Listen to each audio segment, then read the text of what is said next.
Pashamylaram Sigachi pharma ఫ్యాక్టరీలో జరిగిన ప్రమాదం మొత్తం దేశాన్నే కన్నీరు పెట్టిస్తోంది. మృతుల సంఖ్య 42 దాటింది. ఇంకా 20 మంది ఆచూకీ తెలియాల్సి ఉంది. దాదాపు 27 మంది లెక్క తెలియాల్సి ఉందని అధికారులు చెబుతున్నారు. అంతేకాదు ఆసుపత్రిలో ఉన్న వాళ్ళు కూడా చాలామంది, దాదాపు 30 మందికి పైగా ఆసుపత్రిలో చికిత్స పొందుతున్నారు. వీరిలో కూడా తీవ్రమైన గాయాలతో ఉన్న వాళ్ళు చాలామంది ఉన్నారు. దీంతో మొత్తంగా మృతుల సంఖ్య 75 వరకు చేరొచ్చని అధికారులు ఒక అంచనా వేస్తున్నారు.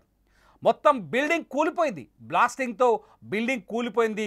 శిథిలాల కింద అనేక మంది, ఇప్పుడు ఎవరైతే ఆచూకీ దొరకలేదని చెబుతున్నారో వాళ్ళు ప్రాణాలతో లేరనే నిర్ణయానికి వస్తున్నట్టుగా తెలుస్తోంది. వీళ్ళ ప్రాణాలు దక్కుతాయా అని అర్థం కాని పరిస్థితి ఏర్పడింది. ఇప్పటికే మిస్ అయిన వాళ్ళ లిస్ట్ని అక్కడ అధికారులు రిలీజ్ చేశారు. ఆ లిస్ట్ని మీరు స్క్రీన్ పైన చూస్తున్నారు. ఒక్కసారి మీరు ఈ వీడియోలో చూడొచ్చు. వీళ్ళంతా చనిపోయిన వాళ్ళు. అట్లాగే ఇప్పుడు చూస్తున్న లిస్టులో ఇంతవరకు వీళ్ళ ఆచూకీ దొరకలేదు. కేవలం ఫ్యాక్టరీలో ప్రమాదం జరిగినప్పుడు తప్పించుకున్నది కేవలం 57 మంది మాత్రమే. మిగతా వాళ్ళ ఆచూకీలు ఇంకా తెలియాల్సి ఉంది. ఆ సమయంలో దాదాపు 100 నుంచి 110 మంది ఉన్నట్టుగా తెలుస్తోంది. ఈ ప్రమాదానికి కారకులు ఎవరు? ఈ ప్రమాదం జరగడానికి అసలైన కారకులు ఎవరు? అన్యాయంగా వీళ్ళని బలి తీసుకున్నది ఎవరు? ఒక ఫార్మా ఫ్యాక్టరీలో ఎటువంటి అగ్ని ప్రమాదం జరగకుండా ఉండేందుకు ఎప్పటికప్పుడు చర్యలు తీసుకోవాలి. చర్యలు తీసుకోవడంలో ఎవరు విఫలమయ్యారు? యాజమాన్యమే కదా. ఎందుకు ఇంతవరకు యాజమాన్యం ఈ అంశం పైన పూర్తి స్థాయిలో స్పందించలేదు? సిగాచి యాజమాన్యం ఎందుకు నోరు మూసుకొని కూర్చుంది? అమాయకులైన కార్మికులు ప్రాణాలు కోల్పోతే, అమాయకులైన కార్మికులు వాళ్ళ ఫ్యాక్టరీ మంటల్లో, అగ్నికిలల్లో, భగభగమనే మంటల్లో ప్రాణాలతోనే కాలి బూడిదైపోతే ఎందుకు సిగాజీ నోరు మూసుకొని కూర్చుంది? ఫార్మా ఫ్యాక్టరీల్లో పనిచేసేటప్పుడు అక్కడ పనిచేసే కార్మికుల ప్రాణాలకు విలువివ్వకూడదా? అక్కడ పనిచేసే కార్మికుల ప్రాణాలకు రక్షణ కల్పించకూడదా? కళ్ళు మూసుకొని పనిచేస్తున్నారా? పీసీబీ అధికారులు ఎందుకు ఈ ఫ్యాక్టరీలో ఉన్న తనిఖీలు చేయలేకపోయారు? ఇవాళ ముఖ్యమంత్రి రేవంత్ రెడ్డి సిగాచి ఫ్యాక్టరీకి వెళ్ళిన తర్వాత ఆయన లేవనెత్తిన ప్రశ్నలే ఇప్పుడు అనేక అనుమానాల్ని కలిగిస్తున్నాయి. ముఖ్యమంత్రి రేవంత్ రెడ్డి కొన్ని కీలకమైన ప్రశ్నలు లేవనెత్తారు. ఏ ప్రశ్నలకి ఊహాజనితమైన సమాధానాలు చెప్పొద్దు, చెప్పితే నేను ఊరుకోనని చాలా స్పష్టంగా చెప్తున్నారు ముఖ్యమంత్రి రేవంత్ రెడ్డి. ముఖ్యమంత్రి రేవంత్ రెడ్డి లేవనెత్తిన ప్రశ్నలు ఒక్కసారి నేను చూస్తాను. బాయిలర్స్ని తనిఖీలు చేశారా? బాయిలర్స్ని మీరు రెగ్యులర్గా తనిఖీలు చేస్తున్నారా? బాయిలర్స్ని తనిఖీలు చేయాల్సిన బాధ్యత ఖచ్చితంగా పీసీబీ చేతుల్లో ఉంది, లేదంటే ఆ జిల్లా మెజిస్ట్రేట్ చేతుల్లో ఉంది. నిజంగా బాయిలర్స్ని మీరు తనిఖీలు రెగ్యులర్గా చేస్తున్నారా? బాయిలర్లలో సమస్యలుంటే వాటిని గుర్తించారా? ఇవి నా ప్రశ్నలు కాదు. మన తెలంగాణ ముఖ్యమంత్రి రేవంత్ రెడ్డి అక్కడ నిల్చొని ఉదయం పాశమైలారం వెళ్ళిన తర్వాత, అక్కడ సిచ్యువేషన్ని చూసిన తర్వాత, అక్కడ సహాయక చర్యల్ని పరిశీలించిన తర్వాత, అక్కడున్న క్షతగాత్రులతో మాట్లాడిన తర్వాత, ఆసుపత్రికి వెళ్ళి గాయాల పాలైన కార్మికులను పరామర్శించిన తర్వాత ముఖ్యమంత్రి రేవంత్ రెడ్డి లేవెత్తిన ప్రశ్నలు ఇవి. బాయిలర్స్ని తనిఖీలు చేశారా? బాయిలర్లలో సమస్యని గుర్తించారా? బాయిలర్లపై యాజమాన్యానికి ఏమైనా సూచనలు చేశారా? ఏం చేశారు? బాయిలర్ పేలడం వల్లే కదా ఇవాళ ఈ ప్రమాదం జరిగింది. డ్రైయర్లో వచ్చిన మంటలు బాయిలర్ కంటుకొని అన్యాయంగా బిల్డింగ్ అతిపెద్ద బాంబులా పేలిపోయింది. ఫ్యాక్టరీ ఒక అతిపెద్ద బాంబులా పేలుతుంది. పేలిపోయే ప్రమాదం ఉందని యాజమాన్యానికి తెలియదా? ప్రమాదకరమైన మెడిసిన్స్ని, బ్రాయిలర్స్ అట్లాగే రియాక్టర్లతోటి ఈ మెడిసిన్స్ని తయారు చేస్తున్నప్పుడు అక్కడ ఎంతమంది కార్మికులు పనిచేయాలి? ఆ పనిచేస్తున్న కార్మికుల ప్రాణాలకి ప్రమాదం జరగొచ్చనే అంచనా మీరు వేయలేదా? సిగాజీ యాజమాన్యాన్ని అడుగుతున్నాను. ఒక్కటి కాదు, ఒక్కసారి గూగుల్లోకి వెళ్ళి సెర్చ్ కొట్టండి. కనీసం ఈ నెలలోనే 5-6 ప్రమాదాలు జరిగాయి. అన్నీ చెప్పుకోదగ్గవి కాదు. కొన్ని చోట్ల చిన్న ప్రమాదంతోనే బయటపడ్డారు, గాయాలతో బయటపడ్డారు. కానీ ఇవాళ ఏం జరిగింది? ఇప్పటికే 42 మంది ప్రాణాలు పోయాయి. దేశం మొత్తం ఇవాళ తెలంగాణ వైపు చూస్తోంది, పాశమైలారం వైపు చూస్తోంది. పాశమైలారంలో రగిలిపోయిన కాలిపోయిన శవాల వైపు చూస్తోంది, అక్కడ బూడిదైన శవాల వైపు చూస్తోంది. కాపాడలేకపోయారే. కనీస చర్యలు తీసుకోకపోవడంలా, కనీస జాగ్రత్తలు తీసుకోకపోవడం వల్లే ఈ ప్రమాదం జరిగినట్టు స్పష్టంగా అర్థమవుతుంది. పరిశ్రమల్లో ఇలాంటి ప్రమాదాలు జరగకుండా చర్యలు తీసుకోవాలని ముఖ్యమంత్రి రేవంత్ రెడ్డి ఇవాళ అధికారులను ఆదేశించారు. గతంలో జరిగిన ప్రమాదాల గురించి కూడా ఇవాళ ముఖ్యమంత్రి ఆరా తీశారు. ఇంత పెద్ద ప్రమాదం జరిగినప్పుడు చాలా యాదాద్రి భువనగిరి జిల్లాలో దోత్తిగూడెం అనే ఒక విలేజ్ ఉంటుంది. ఆ విలేజ్లో ఇలాంటి పరిశ్రమలు 200 దాకా ఉన్నాయి. అక్కడ కూడా నిత్యం ఏదో ఒక ప్రమాదం జరుగుతూనే ఉంటుంది. ఇటు సంగారెడ్డిలో పాశమైలారంలో ఎన్నో ఏళ్ల నుంచి ఈ ఫార్మా కంపెనీలు కొలువుదీరున్నాయి. కానీ అందులో పనిచేసే కార్మికులకి ఎటువంటి భద్రత రక్షణ లేదని ఇవాళ సికాచి ప్రమాదాన్ని చూస్తే మనకు అర్థమవుతుంది. వీళ్ళంతా ఎవరు? చనిపోయిన కార్మికుల గురించి ఆరా తీస్తే కొన్ని ఇంట్రెస్టింగ్ ఆసక్తికరమైన విషయాలు కనిపిస్తున్నాయి. వీళ్ళంతా తెలుగు వాళ్ళు కాదు, ఒకరిద్దరు మాత్రమే తెలుగు వాళ్ళు కనిపిస్తున్నారు. ఒకరిద్దరు మాత్రమే. నితీష్ రెడ్డి అండ్ శ్రీరమ్య వాళ్ళు మన తెలుగు వాళ్ళు. శ్రీరమ్యది మన కృష్ణా జిల్లా ఎన్టీఆర్ జిల్లాలోని తిరువూరు నియోజకవర్గం. ఆ శ్రీరమ్య నితీష్ రెడ్డి వచ్చేసి కడప జిల్లా అని తెలుస్తుంది.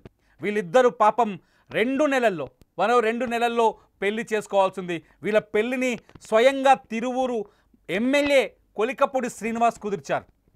ప్రశాంతంగా బతకాలనుకున్నారు. ఇవాళ ఇద్దరు కలిసి సజీవ సమాధైపోయారు, కాలి బూడిదైపోయారు. మిగతా కార్మికులంతా ఈ ప్రాంతం వాళ్ళు కానే కారు, ఈ ప్రాంతానికి చెందిన వాళ్ళు కాదు. ఫార్మా కంపెనీలు చేస్తున్న దుర్మార్గాల గురించి, దోపిడీల గురించి, ఫార్మా కంపెనీలు చేస్తున్న అకృత్యాల గురించి కొంత నేను చెప్పాలనుకుంటున్నాను. ఇవాళ ఫార్మా కంపెనీలు బీహార్, జార్ఖండ్, ఒడిస్సా నుంచి కార్మికులను తీసుకొస్తాయి. అక్కడ నుంచి ఏజెన్సీలను పెట్టుకొని, కొన్ని ఉద్యోగ ఏజెన్సీలను పెట్టుకొని, చూడండి మన తెలంగాణలో హైదరాబాద్ చుట్టూన్న ఫార్మా కంపెనీలోకి వెళ్ళి మీకు ధైర్యం ఉంటే ఒక్కసారి ఎంక్వైరీ చేయండి. అక్కడ పనిచేసే కార్మికులంతా జార్ఖండ్, ఒరిస్సా, బీహార్ ప్రాంతం నుంచి వచ్చిన వాళ్ళు ఎక్కువ మంది ఉంటారు. వీళ్ళంతా వచ్చి ఇక్కడ గొడ్డు చాకిరీ చేస్తారు. రోజుకు 12 గంటలు పనిచేస్తారు. ఒక్క రోజుకి 12 గంటలు. వాళ్ళకిచ్చే జీతం ఎంతో తెలుసా? రోజుకు 12,000 నుంచి 20,000 మాత్రమే. నీకెలా తెలుసా నన్ను అడగొచ్చు. నేను భూదాన్ పోచంపల్లి వాసిని. అక్కడ ఏదైతే దోతిగూడెం విలేజ్ ఉందో ఆ విలేజ్లో నేను ఫార్మా కంపెనీల అకృత్యాలని కళ్ళారా చూసిన వాడిని కాబట్టి చెప్తున్నాను. నేను ఒక జర్నలిస్ట్గా అక్కడ నుంచి చాలా అకృత్యాలని రిపోర్టింగ్ చేసిన వాడిగా చెప్తున్నాను. దోచుకుంటారు వాళ్ళ శ్రమని. వాళ్ళకి ఏ కార్మిక చట్టాలు వాళ్ళకు వర్తించవు. ఏ కార్మిక సంక్షేమ కార్యక్రమాలు పరిశ్రమల్లో ఉండవు, ఈ ఫార్మా కంపెనీల్లో ఉండవు. ఏ కార్మిక చట్టాల పరిధిలోకి వాళ్ళని తీసుకురారు. వీళ్ళంతా గుడ్డిగా ఫ్రీలాన్సర్స్ కిందనో కూలీల కిందనో పెట్టి వీళ్ళతో పనులు చేస్తారు. ఎందుకంటే స్థానికులను ఎవరైనా ఇటువంటి కంపెనీల్లో రిక్రూట్ చేస్తే వాడు కార్మిక చట్టాల ప్రకారం తిరగబడే అవకాశం ఉంటుంది.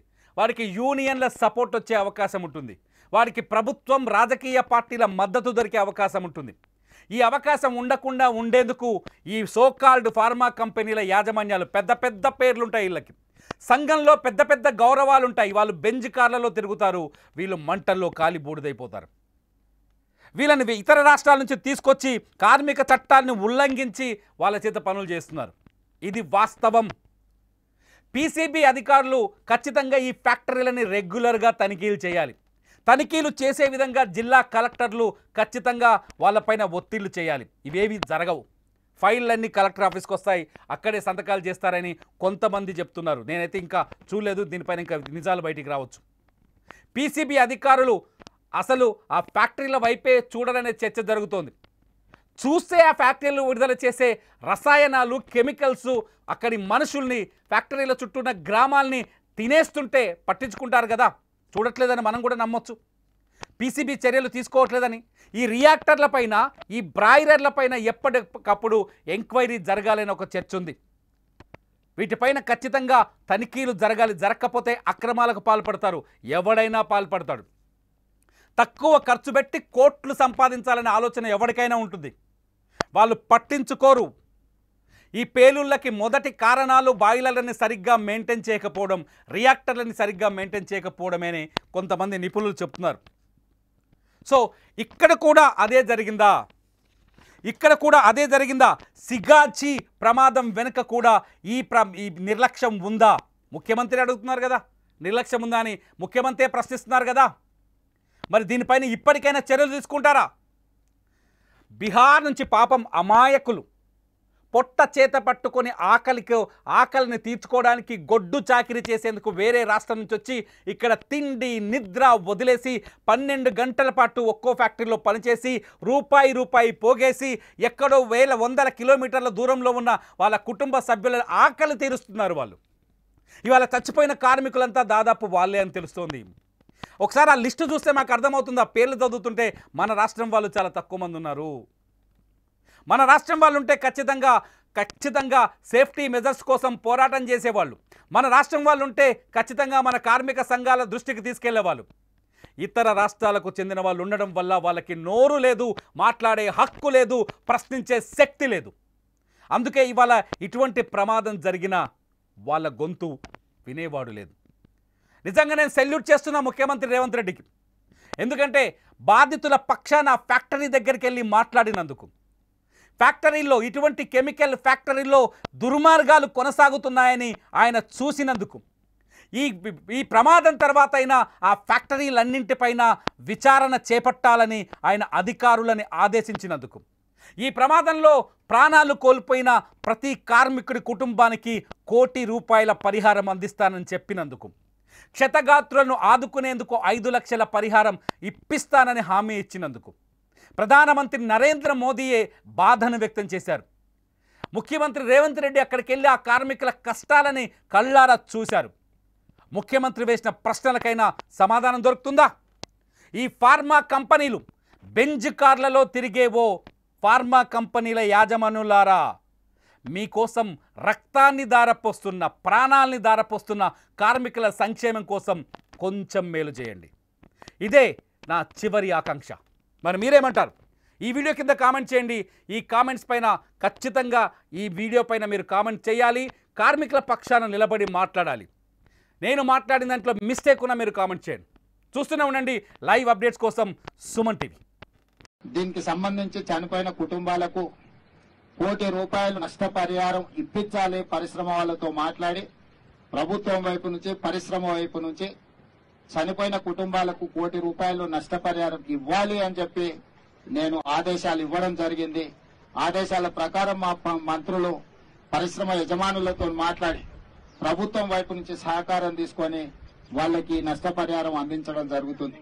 దీనికి సంబంధించి చనిపోయిన కుటుంబాలకు ₹1,00,00,000 నష్టపరిహారం ఇప్పించాలి. పరిశ్రమ వాళ్ళతో మాట్లాడి ప్రభుత్వం వైపు నుంచి, పరిశ్రమ వైపు నుంచి చనిపోయిన కుటుంబాలకు ₹1,00,00,000 నష్టపరిహారం ఇవ్వాలి అని చెప్పి నేను ఆదేశాలు ఇవ్వడం జరిగింది.